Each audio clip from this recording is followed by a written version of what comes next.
Welcome back. Now, as part of Nelson Mandela Month, the City of Johannesburg is celebrating what it says are unsung community heroes. The event, organized by the city's Chair of Chairs, will be commemorated under the theme MINTIRHO YA VULAVULA. Now, for more on the event and more, I'm joined in studio by the City of Johannesburg's Chair of Chairs, Colleen Makhubele. Councillor, thank you so much for joining us. Thank you so much, Katleho, and greetings to your viewers.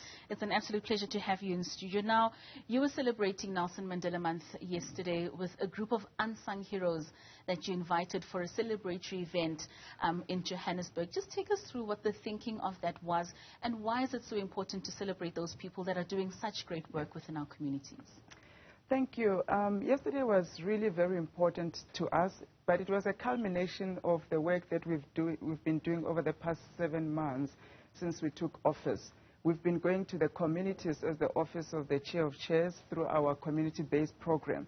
And in there, we identified certain burning issues that the communities have, and also identified the people that are community builders, helping to meet those kind of needs, looking after the children, orphans, looking after the youth, helping them with substance abuse, looking after women that are displaced through abuse and GBV, looking after the elderly, the disabled, etc. And as you would know, our city has different priorities.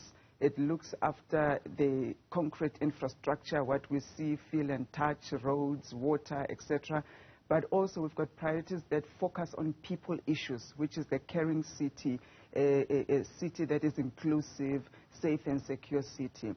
So yesterday we had identified throughout this month the certain people that are doing great work throughout the city of Johannesburg along those 3 priorities.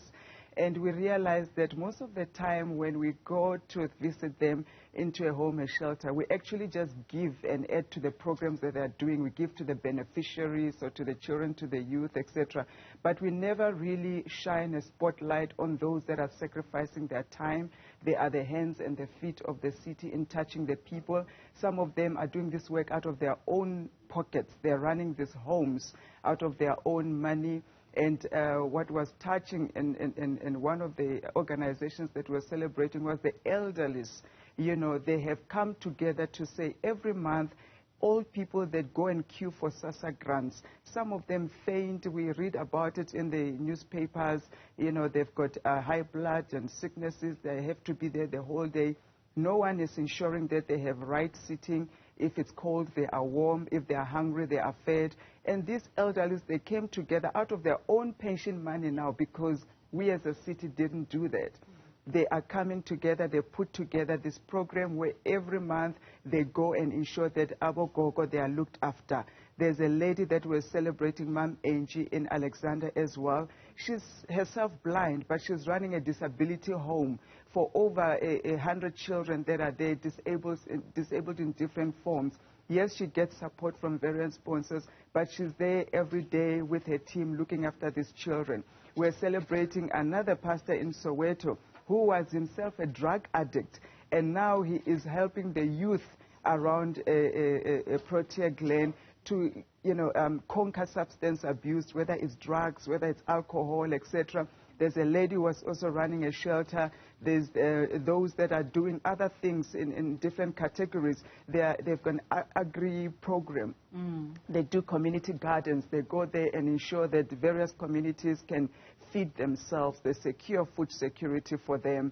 And it was in different categories. Some are just individuals who take it upon themselves that, daily, every month, they will go and feed 300 children, make sure that they don't go to school hungry, make sure that they raise, through partnerships and sponsorship money to assist them to go to school. Right. So those are the people that yesterday we gathered them from across the city of Johannesburg. I think we had about 30 of them that were celebrating. Right. But of course, the community came in numbers. But what we did before the actual event was to go to the Alexander Disability Home, where we were painting.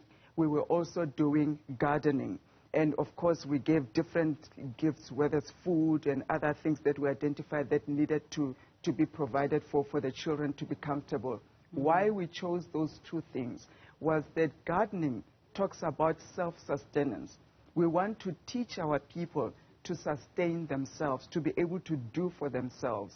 painting and renewing the infrastructure as black people and also as the city residents. I'm talking the context of the city now, it can apply nationally. We have to learn to maintain what we are given, what we inherit for the next generation. So we're trying to instill that in people's minds. We invited children as far as, you know, from grade 5 and grade 6, they were there. We had youth from UJ who came, volunteered their time as well. We had the Obama Gogo who came, we had the community who came. So we had a mix of people that really took up the theme of this year's Mandela Day. Do what you can with what you have, where you are. Now, Chair, I think from what you're saying, I hear that government has a responsibility towards the people, but active citizenry is what we also expect for people to have in order for them to be able to take care of themselves. Yes. What's your thinking around that concept, and how much do you advocate for people to be able to stand up, like you say, through sustainable food gardens, that they'll be able to feed themselves and their families in the long run? Yeah. We believe that active citizenry is really the core of what we are struggling with. And not only in the feeding, but in being responsible for what you have. I mentioned the infrastructure. In assisting us as a city to do oversight, to make sure that if wrong things are being done, they are reported correctly. In assisting the city to be safe and secure for everybody. In assisting the city to look like and feel like and be a caring city where you help, of course, your neighbor, you volunteer your services. We promote that even in my role as a chair of chairs in the office of the in the office of the chair of chairs, being the chair of chairs herself, one of the key things that we do is public participation. And a component of that is that the citizens must be active in really governance and in running of the city, helping us to help them to run the city. No point in us going to put a pipe and then tomorrow it's gone, the water is leaking. No point in allowing the executives to go and connect electricity in another area, and then we don't guard it, we don't educate people not to go and cut it and sell it for something else, and the entire community is without electricity. So it's very important that our citizens are upgraded to understand what is their role in maintaining, in being our eyes and ears, in working with us to make the city work. Unfortunately, Chair, we have run out of time. I wanted us to touch on the MINTIRHO YA VULAVULA project, but surely we'll find another time for that. Thank you so much for joining us and for also just celebrating our unsung heroes within our community. Thank you so much, Katlego.